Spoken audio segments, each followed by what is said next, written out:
कर सकते हैं। और एक कलाकार को संवारने का काम एक डायरेक्टर ही करता है। तो हमारा डायरेक्टर जो पराग पाटिल जी हैं, वो बहुत सुलझे हुए व्यक्ति और अपने काम को भली भांति जानते हैं। तो उसमें हमें आसानी हो जाती है कि हमें बहुत कुछ अपने से नहीं करना पड़ता है, उनका सजेशन आता है और हम लोग कोशिश करते हैं और विनीत विशाल जी, आपसे सवाल रहेगा, जैसे ही आपने धर्मराज और डायलॉग सबसे पहले आप प्ले करते हैं, ऑडियंस एकदम शांत हो जाती है, मैं भी बैठा हुआ था, लेकिन जैसे आप एक एक डायलॉग बोलते जा रहे थे, चीजें स्पष्ट हो जा रही थी, आपके डायलॉग के समय में थिएटर पूरा शांत था। सर की एंट्री होती है वहाँ थिएटर फिर क्राउड चालू हो जाता था, उसको लेकर आप क्या कहना चाहेंगे इस चीज को? जैसे मैं भी बैठा था कल प्रीमियर में, तो जैसे मेरे डायलॉग शुरू होते एकदम सन्नाटा, क्या हो रहा है ये किसी को, लेकिन वो सन्नाटे में वो गहराई से सुन रहे थे और भाई का जैसे काउंटर आता है उस डायलॉग का, हाकार मच जाता है। तो एक तरफ सन्नाटा और एक तरफ गनगोर आवाजें, मतलब इतना बढ़िया कंट्रास्ट बन रहा था कि सिनेमा को और मजा दे रहा है। आपसे सवाल मेगा से भी रहेगा। 5 मिनट का ही डायलॉग जो बोली है, बिल्कुल मतलब कि एक नई लड़की के लिए बोलना उतना धारा पर बहुत कठिन होता है। क्या कुछ तैयारी की गई थी या फिर?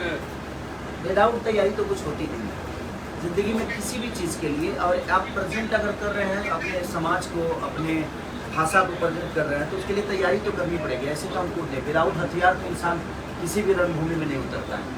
तो उसके लिए उसको मेहनत तो करना पड़ा। वो कम से कम 10 दिन सिर्फ डायलेक्ट पे खुद ही मैंने उसको डायलेक्ट दे दिया गया था 10 दिन पहले से कि बेटा तुम रेडी करो, और वो पढ़ के आती थी, अपनी पढ़ाई भी पूरी करती थी और वो अपना डायलॉग डिलीवरी भी शीशा के सामने, यहाँ पापा देखो मैं कैसे बोल रही हूँ, पापा मैं देखो कैसे ठीक कर रही हूँ ना, 10 लोगों से पूछना उसका हमेशा रेडी रहता था।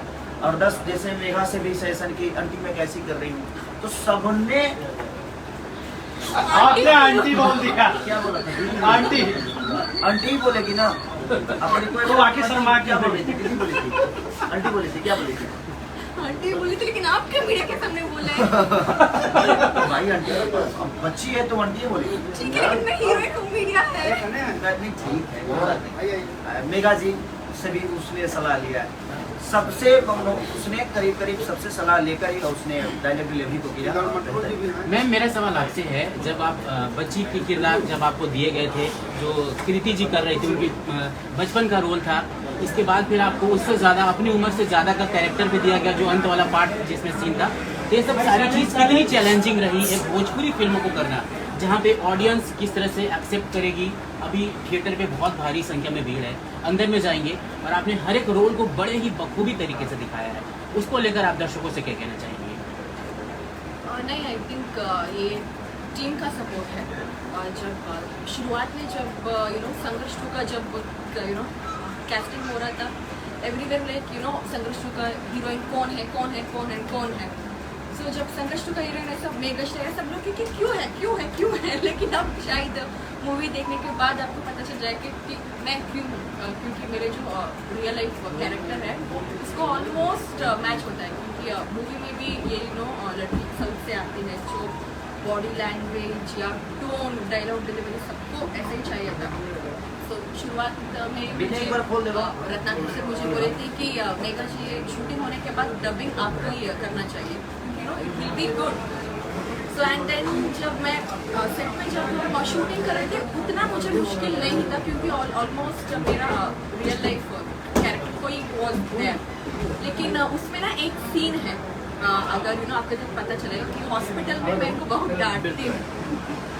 उस दिन एक्चुअली क्या हुआ, जब मुझे जब स्क्रिप्ट मिला था तो डायलॉग एक था, बाद में जब मैं लोकेशन को गई थी, ऑलमोस्ट शॉट के लिए 5 मिनट स्टडी है, पूरा स्क्रिप्ट चेंज हो चुका था, ऑलमोस्ट 2 पेज का सीन चेंज हो चुका था। इसके बाद मैं रो रही थी, तो सबको बहुत बुरा लगा एंड सर ने बोला कि यार वो रो रही है, जैसे था पहला वही अच्छा है, आप लोग वैसे ही रखिए। उसके बाद मैंने बोला कि सर आप लोग चिंता मत करिए, मुझसे जितना होगा मैं अपनी 100% दूंगी। उसके बाद फर्स्ट शॉट था कि सर ऐसे जाएंगे, मैं उनको पकड़ कैसे बोला कि रुक जाओ, उसको मैंने किया एंड देन सब लोग बोले सर आपसे सवाल रहेगा। काफी समय दिया अपने बच्चे के प्रति, काफी समय दिया, लेकिन अपने पत्नी के लिए फिल्म में समय नहीं दिया, हमेशा का नोक-झोंक लड़ाई होते ही रह गया। 15 मिनट का समय भी आपने दिया तो 1500 का जेल ही हो गया। क्या रियल भी ऐसा है कि सिर्फ रियल ही है? नहीं, देखिए जो कहानी को समझ में आता है और जो कहानी का डिमांड है वो उन्हें करना पड़ता है, क्योंकि अगर 15 मिनट में मैं आ गया होता तो शायद मेरी बेटी IPS नहीं बनती उसमें, और 15 मिनट में मैं आ गया होता तो शायद धर्मात्मा का किताब नहीं छपता। तो वो एक कहानी है, और कहानी के साथ होता है, ऐसे रियल जिंदगी में भी होता है कि इंसान कह के तो जाता है लेकिन वो वापस आता नहीं। सर यदि इसकी बात किया तो आपने लंबे लंबे दाढ़ी और जो गेटअप है लास्ट का, उस सीक्वेंस को दोबारा दोहराया नहीं गया है, ये थोड़ी सी कमी नहीं आपको लग रही है? इस सीक्वेंस को दोहराना अब चाहिए। जेल में आदमी तो उसी बेस में रहेगा ना, अब तो उसके लिए हमें फिर से जेल में ही सिनेमा को करना पड़ता। तो वो एक सीक्वेंस था कि हम 15 साल थे तो कहाँ थे, कि दुनिया को बताना भी तो जरूरी है ना कि हम 15 साल किए क्या। तो वो एक पोजीशन तो दिखाना ही पड़ेगा कि हम 15 साल कहीं कैद थे, और कैद भी थे तो किसी जेल में ही थे, तो वो तो हमें तो बताना ही पड़ेगा दुनिया को। हम ऐसे तो डार्क में दुनिया को नहीं रख सकते। तो एक कहानी का सार होता है, उसी हिसाब से उसको पिरोया गया था। और लोगों को अब इसलिए देखिए, सच पूछिए तो हम लोग काम हर दिन करते हैं तो हमें हर चीज़ अच्छी नहीं लगती, लेकिन कल संघर्ष 2 के देखने के बाद मुझे लगा कि मैंने एक बेहतर सिनेमा। सर एक सवाल मेरा रहेगा, आज के जनरेशन में जिस तरह से मोबाइल लेने के बाद से फैमिली से दूर हो जाते हैं बच्चे, फिल्म के अंदर दिखाई गई है, सर वो कितना शिक्षित करेगी बिहार के युवाओं को? जिस तरह देखिए, से आज के अगर लोग उस परिवार हैं। सिनेमा को देखने के बाद अगर 10 बच्चे भी अगर अपने मोबाइल को छोड़ के अपने माँ बाप को अहमियत देने लगे, तो मुझे लगता है कि हमारा सिनेमा बना सार्थक हो जाएगा।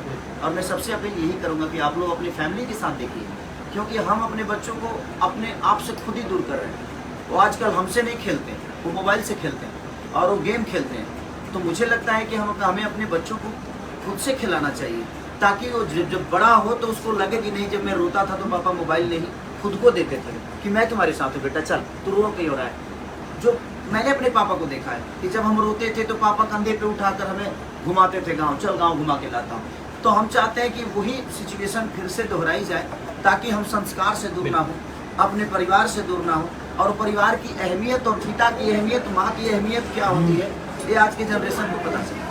माही जी, आपसे एक सवाल रहेगा। मिल रही है क्या संघर्ष 3 की भी तैयारी चलेगी? आप लोग इसको हिट कराइए और सुपर डुपर ने सिल्वर जुबली कराइए। ऐसे सिनेमा को चलना चाहिए। अगर ऐसी सिनेमा चलेगी तो मुझे लगता है कि हमारा आने वाला कल बहुत बेहतर होने वाला है। तो मेरी यही अपेक्षा है। हम लोगों ने कोशिश तो की है, बस अब जनता की कोशिश है कि अगर सबने भर भर के ट्रक, भर भर के गाँव से अगर लोग अपने बच्चों को मोबाइल से दूर करना चाहते हैं, अगर खुद से जोड़ना चाहते हैं, तो ये सिनेमा देखना बहुत जरूरी है। माही जी, मेरा सवाल आपसे रहेगा, जैसे ही आपकी वो फुटबॉल वाली सीन रहती है, बड़ा गजब का दिखता है, फिर बीच बीच में खेसारी सर का भी सीन आता रहता है। कितना अच्छा लग रहा था आपको कि जब वो प्ले कर रही थी, पहली बार भोजपुरी में ये चीज़ें दिखाई गई है, एक लड़की को इस तरह से फील्ड में उतारना, फुटबॉल का सीन करना, फाइट सीन करना, तो कितना अच्छा लगा। और जो भोजपुरी की फैन फॉलोइंग जो फीमेल है, वो जब दर्शक आएंगी तो उनके लिए आपको क्या कहना बनता है? पहले तो आपने देखी है, पहले लोगों को देखने दीजिए कि वो आई थिंक वो फर्स्ट फाइट है भोजपुरी खेलने लड़की का, वैसा फुटबॉल लेकर वो खेल रही है, और किसी लड़की को छेड़ने पर लड़की ने उसके लिए एक्शन लिया है। तो ये एक मैसेज भी है सोसाइटी को कि जब हमारे सामने किसी के साथ कुछ होता है तो हम पैर पीछे करते हैं कि उसके साथ हो रहा है, हम एक्शन क्यों लें, हम क्यों बोलें। पर आज ये उसके साथ हो रहा है, कल वो हमारे साथ भी होगा। ये शायद उस चीज़ के लिए सोसाइटी को मैसेज है कि जब भी कभी किसी के साथ कुछ बुरा हो, हम एक्सपेक्ट करते हैं कि कोई जेंट्स खड़ा होगा, कोई लड़का खड़ा होगा, क्यों हम खुद खड़े क्यों नहीं होते अपने लिए भी, और हर उस लड़की के लिए जिसके साथ सोसाइटी में ट्रबल हो रहा है, वो परेशान हो रही है। तो आई थिंक वो उस चीज़ का मैसेज है कि जब भी किसी के साथ कुछ हो, लड़की के साथ खास करके आप खुद एकजुट हो जाएं और आप खुद फाइट करें, क्योंकि ये लड़ाई आपकी है, लड़ना आपको। सर ब्यूटीफुल मोमेंट आ गया है, दर्शक पूरा इंतजार कर रहे हैं, सिनेमा घर में आ गया है, खास मैसेज क्या रहेगा सर पूरे बिहार वासियों को या फिर पूरे देशवासियों को? मैं सबसे यही कहना चाहता हूँ कि अगर एक बेहतर सिनेमा हम लोगों ने किया तो आप अपने फेसबुक लाइव पे, अपने इंस्टाग्राम पे, अपनी सोशल साइट पे आप इसकी जो भी कमियां हैं वो भी बताइए, और जो भी अच्छाइयाँ हैं प्लीज़ आप बताइए। क्योंकि हर आदमी के पास आज सोशल साइट है, हर आदमी फेसबुक पे, हर आदमी इंस्टाग्राम पे, हर आदमी ट्विटर पे है। तो मैं चाहूँगा कि आप लोग इस सिनेमा को इतना फैलाइए कि एक बाहर गांव में मैसेज जाए, बाहर के राज्य में जाए, जहां हमें भोजपुरी को बहुत छोटी भाषा बोल के टाल दिया जाता है, वहां आप लोगों को बताइए सोशल साइट पे कि हाँ यार एक सिनेमा बनी है, और जो हमारी भाषा को छोटा समझते हैं वो एक बार इस सिनेमा को देखें। भैया मटरू भैया इधर हैं। भैया आपका एक